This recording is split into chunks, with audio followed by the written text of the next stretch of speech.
Good evening, friends, and welcome to Sleepy Time Tales, a podcast aimed at helping you to get a good night's sleep.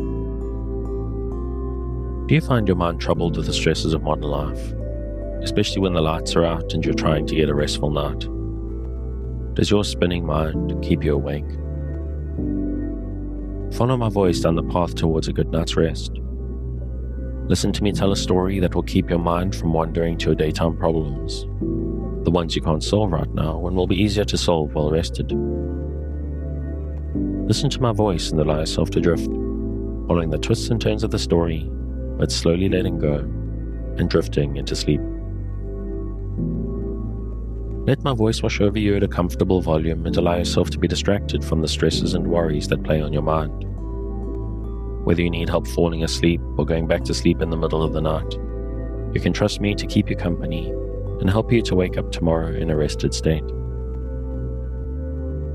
You may need to try out Sleepy Time Tales for a few nights to get used to this slightly strange idea, but I believe it will be well worth your while. I'm here to work with you, to create a safe space, a cocoon in which you can curl up and allow nature to take its course. So settle down, relax, and allow yourself to get lost in my telling of tonight's story. Before we get to tonight's reading, I'd like to ask for a few minutes of your time. Sleepy Time Tales is a listener-supported podcast. I can only keep it going, paying for the services and tools I use, and justify the time that I use on it, thanks to the generosity of listeners like you.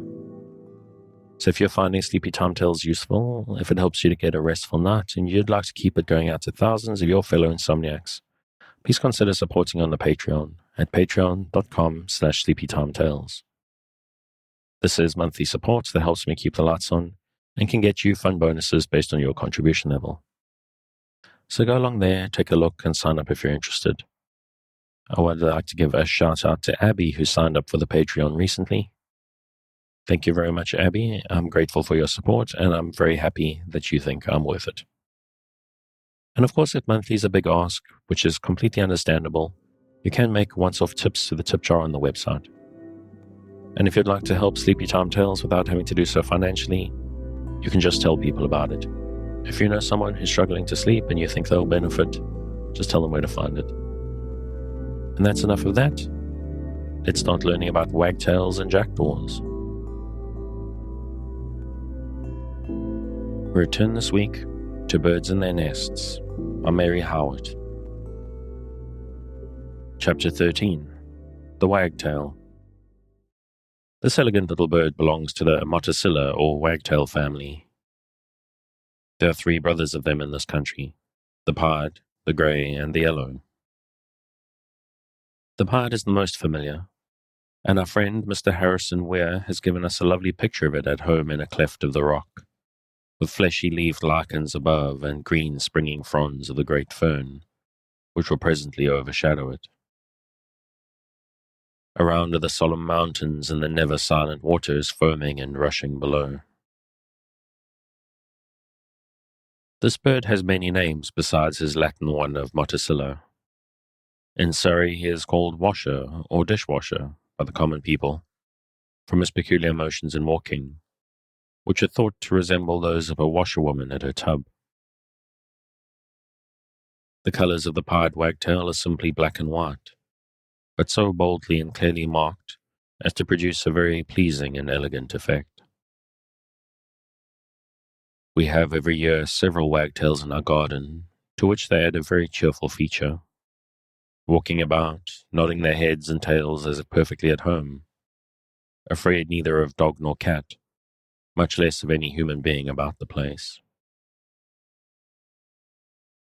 A little running brook at one boundary of the garden is no doubt one of the attractions, but here they are seen less frequently than on the smoothly mown lawn, where they pick up tiny insects, gliding along with a smooth motion, accompanied by the quick movement of head and tail.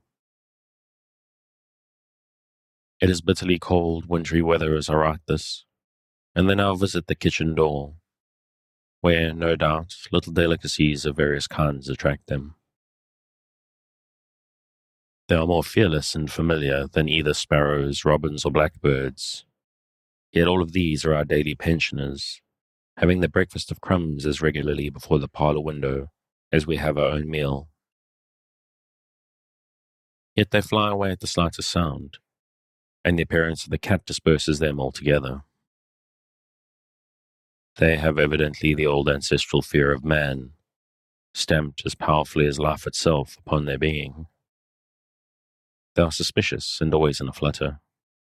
Nothing equals the calm self-possession of the wagtail, accepting it to be the state of mind into which the robin gets when the gardener is turning up the fresh soil, just on purpose, as he supposes to find worms for him.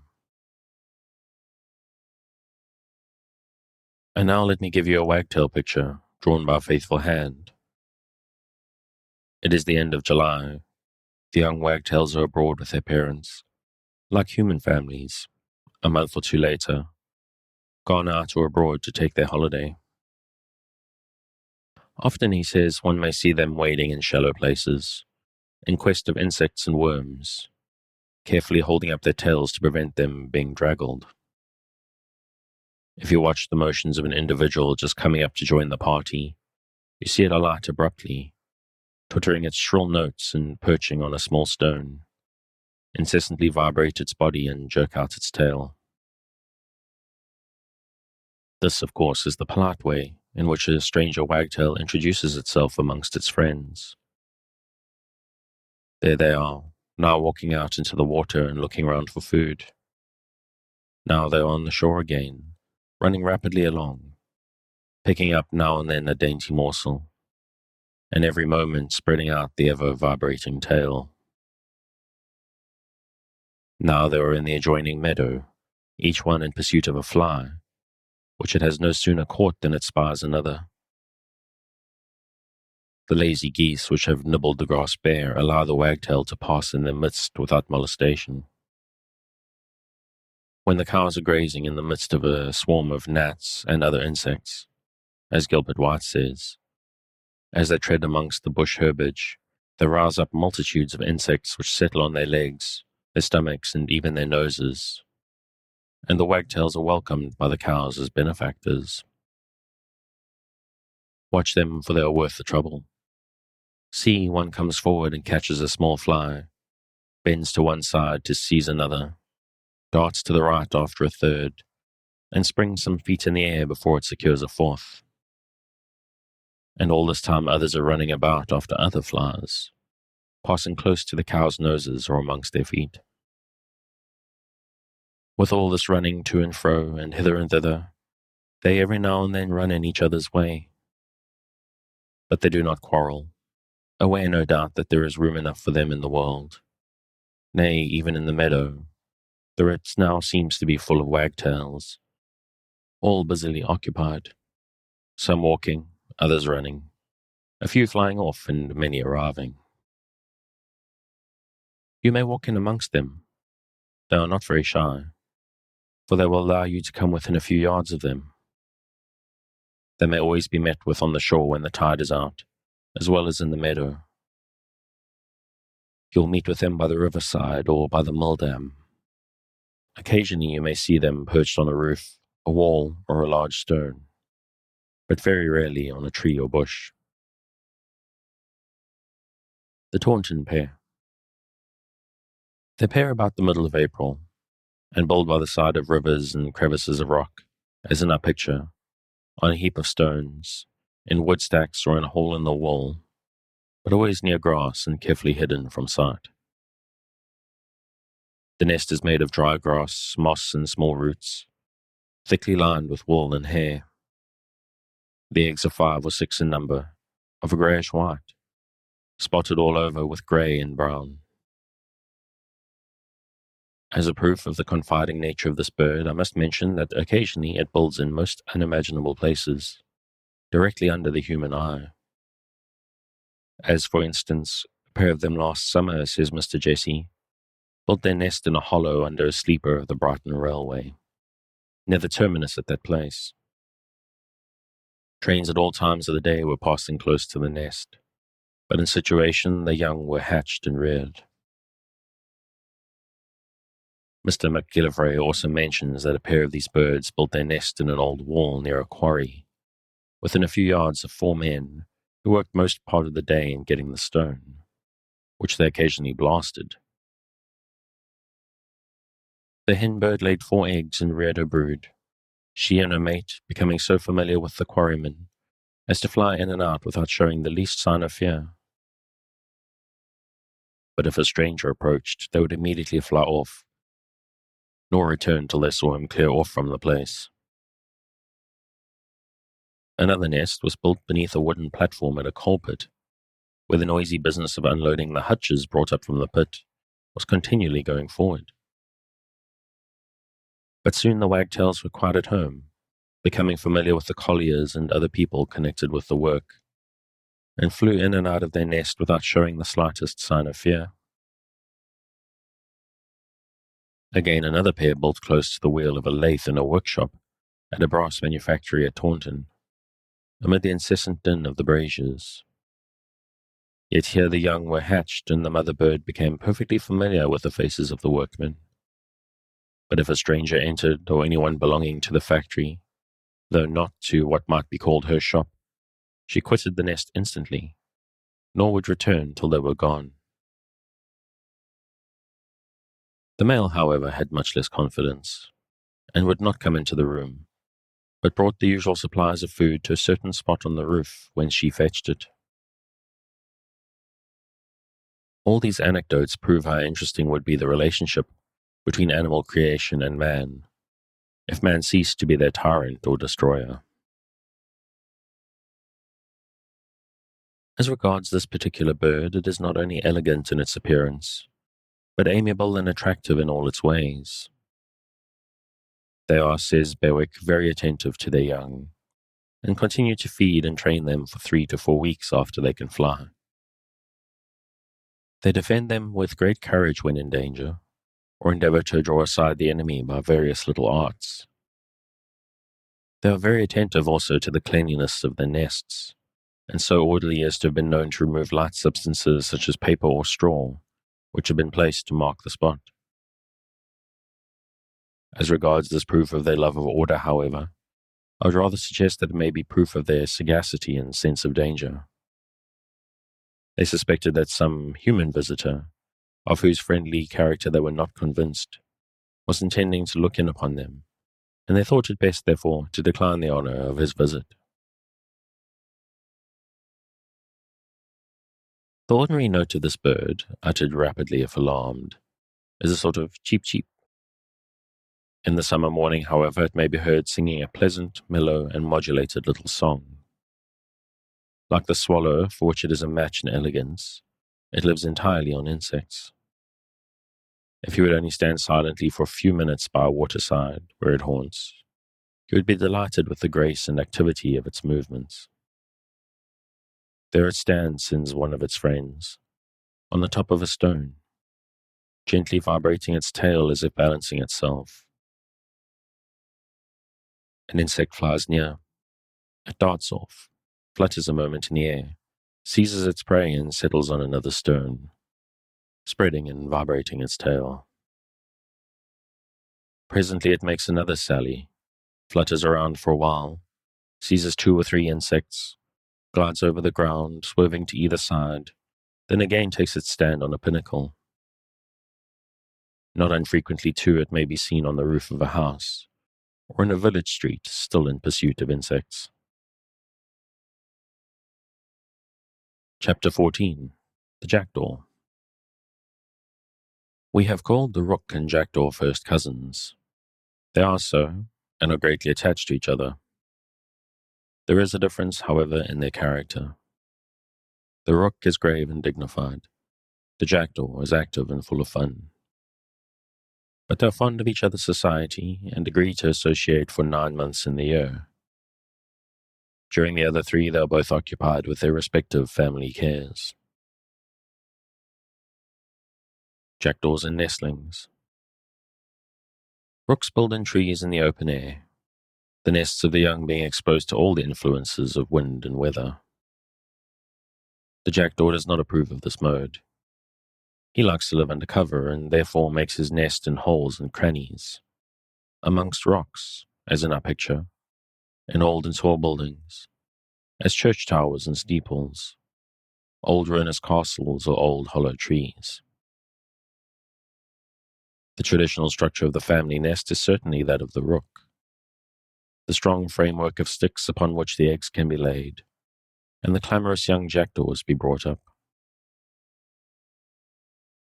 This our friend Mr. Weir has shown us plainly. But after all, it does not appear that jackdaw, with all his sharpness, has much scientific knowledge, the getting the sticks into the hole being often a very difficult piece of work. Mr. Waterton amused himself by watching the endless labor and pains which the jackdaw takes in trying to do impossibilities. Thinking it absolutely necessary that a framework of sticks should be laid in the hole or cavity as the foundation of the nest, he brings to the opening just such sticks as the rook would use in open spaces, and may be seen trying for a quarter of an hour together to get a stick into a hole, holding it by the middle all the time, so that the ends prop against each side and make the endeavor impossible. He cannot understand it. He knows that sticks ought to go into holes, but here is one that will not. And tired out at length, and thinking perhaps that it is in the nature of some sticks not to be got into a hole by any means, he drops it down and fetches another, probably to have no better result. And this may happen several times. But jackdaws have perseverance, and so with trying and trying again, he meets with sticks that are not so self-willed, that can be put into holes, either by being short enough or held the right way, and so the foundation is laid, and the easier part of the work goes on merrily. For the jackdaw is at no loss for sheets and blankets for his children's bed. Though we cannot see them in our picture, the glamorous children lying at the very edge of their bed. But if we could examine it, we should most likely be amused by what we should find. The jackdaw takes for this purpose anything soft that comes readily, we cannot say by hand, but to bull.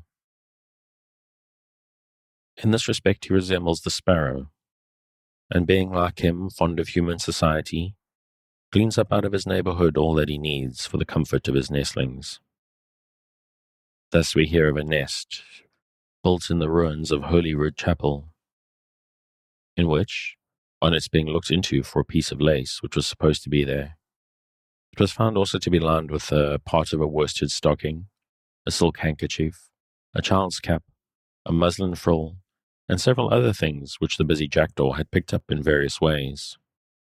For it must be borne in mind that he is his own cousin to the magpie, whose thievish propensities are well known. The call of the jackdaw is much quicker and more lively than the rook, somewhat resembling the syllable yak, variously modulated, and repeated somewhat leisurely, but at the same time cheerfully. Its food is similar to that of the rook, and going forth at early dawn, it may be seen in pastures or ploughed fields, busily searching for larvae, worms, and insects. They walk gracefully, with none of the solemn gravity, either of the rook or raven, and may occasionally be seen running along, and sometimes quarrelling amongst themselves. Like the rook, the jackdaw stows away food in its mouth, or throat bag to feed its young. Its plumage is black, with shining silvery grey behind the head. Occasionally there are found streaks or patches of white, as are also rooks, but these are mere sports of nature. Mr. Waterton's opinion. Mr. Waterton was of the opinion that jackdaws lived in pairs all the year round, as he had seen them sitting in November on the leafless branches of a sycamore, side by side, pruning each other's heads, and apparently full of mutual affection. And as they mostly left the trees in pairs and so returned, he was inclined to think that it was their custom always to remain paired. I will now give you his carte de visite from Macgillivray's British Birds.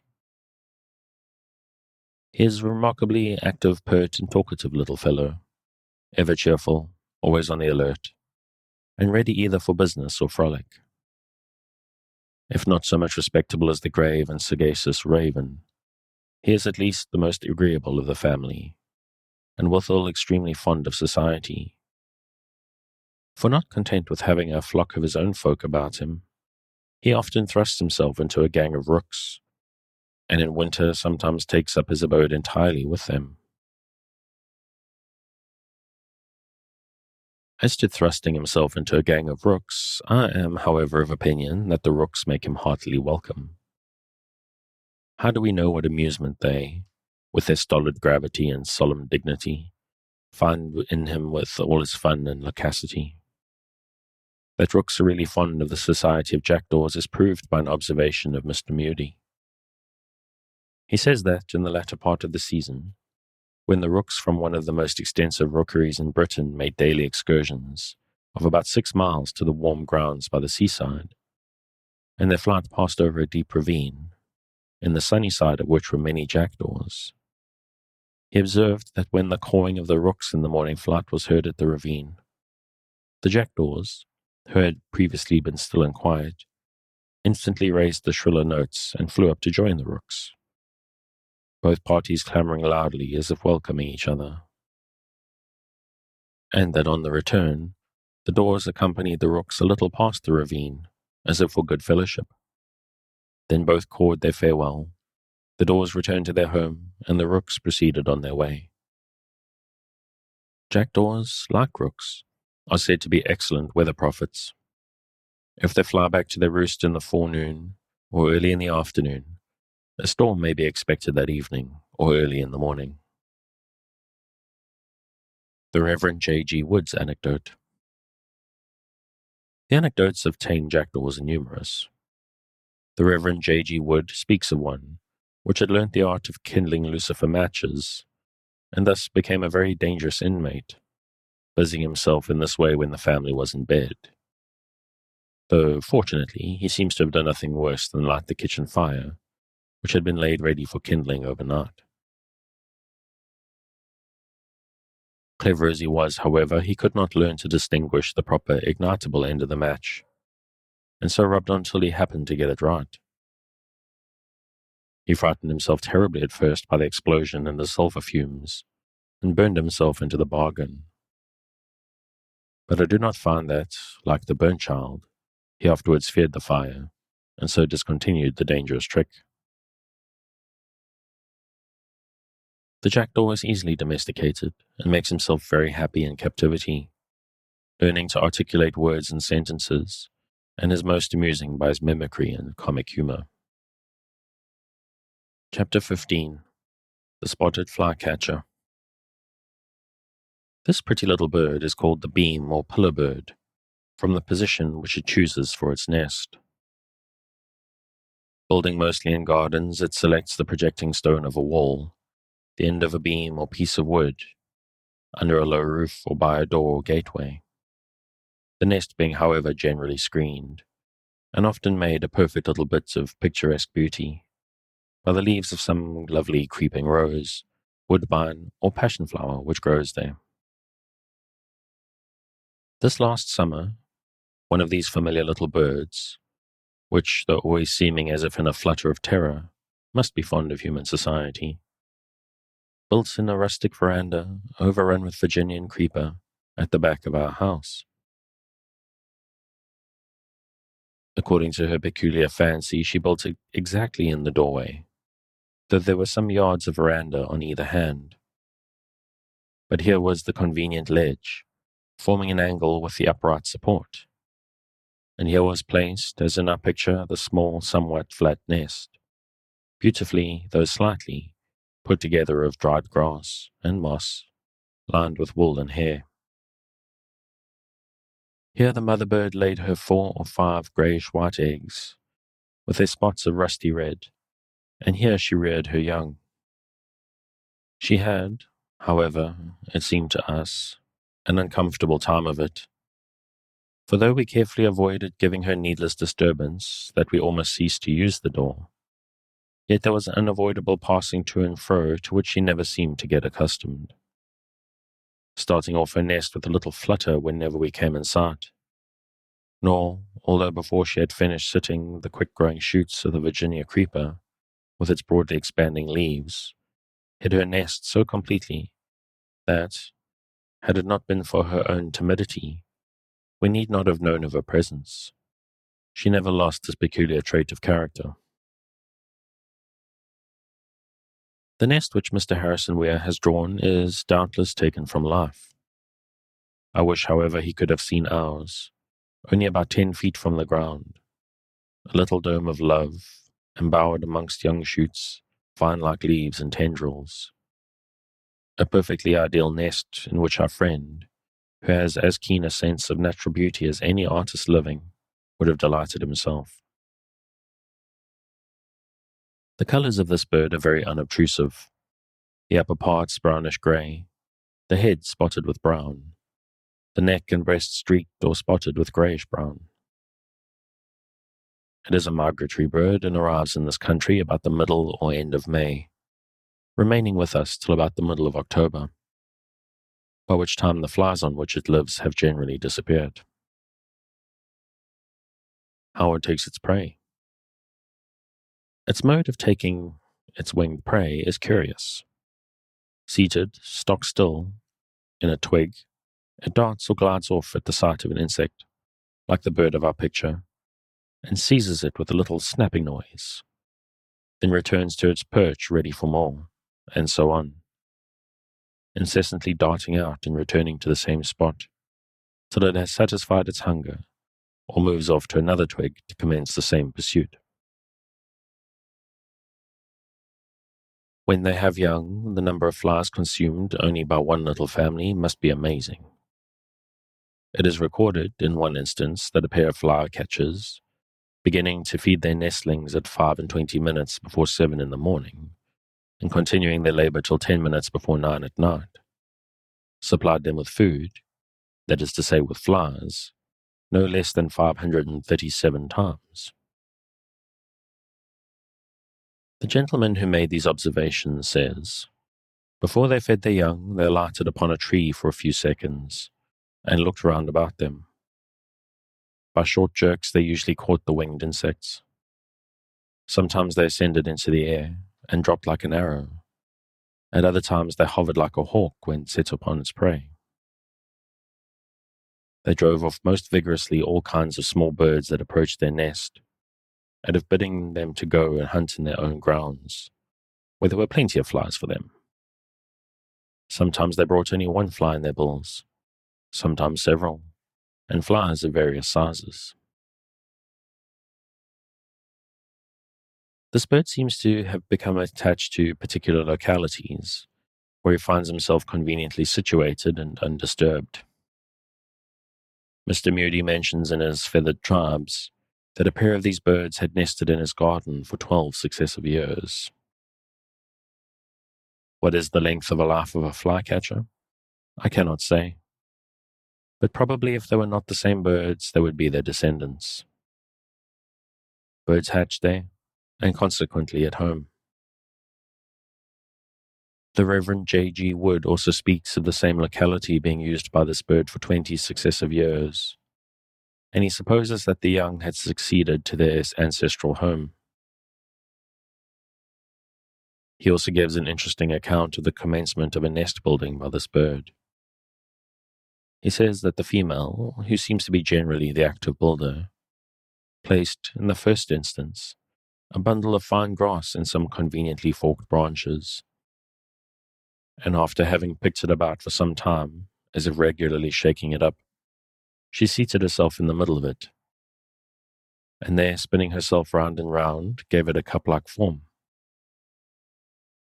She then fetched more grasses, and after arranging them partly around the edge and partly on the bottom, repeated the spinning process. A few hairs and some moss were then stuck about the nest and neatly woven in, the hair and slender vegetable fibers being the thread, so to speak, with which the moss was fastened to the nest. Mr. Moody on nest building. Mr. Moody, also speaking of their nest building, says that in one instance, which came under his notice, the bird began at 7 o'clock on a Tuesday morning, and the nest was finished in good time on Friday afternoon. This was certainly rapid work. Mr. Yarrell says that the he-birds brings the materials to the hen, who makes use of them, which is stated as a general fact by Michelet, and that in constructing her nest, the little flycatcher, after she had rounded it into its first form, moves backwards as she weaves into it long hairs and grasses with her bill, continually walking round and round her nest. This, however, can only be when the situation of the nest will allow her passing around it. Our flycatcher's nest and the nest of our picture are placed as a little bed close to the wall, and in such situations the nest sometimes has no back, but simply the lining. A very favorite place with the flycatcher for her nest is the hole in a wall, the size of a half-brick, in which the builder fixed the spar of his scaffolding and omitted to fill up when he had finished. In these convenient little nooks the flycatcher's nest fills the whole front of the opening, but has seldom any back to it. From all this, I think it is clear that the flycatcher is, in her arrangements, guided by circumstances. Only in every case, her little home is as snug as it can be. Chapter 16. The Wood Pigeon. The wood pigeon, ringdove, or cushat, is one of the most familiar and poetical of our birds. Its low, plaintive cuckoo is one of the pleasantest sound of our summer woods. Tell me, cushat, why thou moanest ever, thrilling all the greenwood with thy secret woe. I moan not, says the cushat, I praise life's gracious giver, by murmuring out my love in the best way that I know. The wood pigeon belongs to a large family of birds, columbinae, or doves. The earliest mention of them in the world is in Genesis, when Noah, wearied with the confinement of the ark, and seeing that the mountain tops were visible, selected from the imprisoned creatures, first the raven, then the dove, to go forth and report to him of the state of the earth. The raven, however, came not back, no doubt finding food which tempted him to stay, whilst the dove, finding no rest for the sole of her foot, returned, and Noah, putting forth his hand, took her in. Again he sent her forth, and she came back in the evening, and lo, in her mouth was an olive leaf plucked off. A third time she was sent forth, but now she returned no more. So Noah looked out, and behold, the face of the earth was dry. And he and his family and all the creatures again went forth and possessed all things. This dove might probably be of the carrier pigeon tribe, which is more nearly related to the rock pigeon, also a native of this country, or rather of the northern parts of Scotland. These carrier pigeons were, in the old times, long enough before the invention of electric telegraphs, or even before post offices were established, used instead of both. Anacreon, the Greek poet, speaks of them as being used to convey letters, the pigeon having, as it were, two homes, being fed in each. Thus a letter from a friend in one home was tied to the wing, and the bird turned to the air, probably without his breakfast, when he immediately flew off to his distant home, where the letter was joyfully received, and he fed for his pains. Whilst the answer was prepared, he would rest, and it perhaps taking some little time, he grew hungry again. But they gave him nothing more. And again, securing the letter on his little person, he was sent back, making good speed, because he would now be thinking of his supper. Thus the answer flew through the air. Come hither, my dove, and I'll write to my love, and I'll send him a letter by thee. So says the old song. And we are told that a young man named Torosthenes, one of the victors in the great Olympian Games of Greece, sent to his father, who resided at a considerable distance, the tidings of his success. And on the same day, by one of these birds, Pliny, the Roman historian, speaks of them being used in case of siege. When the besieged sent out these winged messengers, who, cleaving the air at a secure height above the surrounding army, conveyed the important intelligence of their need to their friends afar off. The Crusaders are said to have made use of them at the siege of Jerusalem, and the old traveller, Sir John Maundeville, knight, warrior, and pilgrim as he is styled, who in the reign of our second and third Edwards made a journey as far as the borders of China, relates that, in that and other countries beyond, pigeons were sent out from one another to ask succour in time of need, and these letters were tied to the neck of the bird. But enough of carrier pigeons. Let us come back to our ringdove, or cushat, brooding on her eggs in the sweet summer woods, as Mr. Harrison Weir has so truthfully represented her. She is not much of a nest maker. A few sticks across, without a bit of moss, laid in the fork of an old oak tree. Cuckoo-roo-hoo, she says it will do, and she's as happy as a bird can be. The nest, however, is not at all insufficient for her needs. You see her sitting brooding over her 2 white eggs in every possible bird comfort. And whether her mate help her in building of the nest or not, I cannot say. But he is certainly a very good domesticated husband, and sits upon the eggs alternatively with her, so that the hatching, whatever the building may be, is an equally divided labour. Wordsworth sees in this bird an example of unobtrusive home affection. He says, I heard a stock-dove sing or say his homely tale this very day. His voice was buried among the trees, yet to be come at by the breeze. He did not cease, but cooed, and somewhat pensively he wooed. He sung of love with quiet blending, slow to begin and never ending.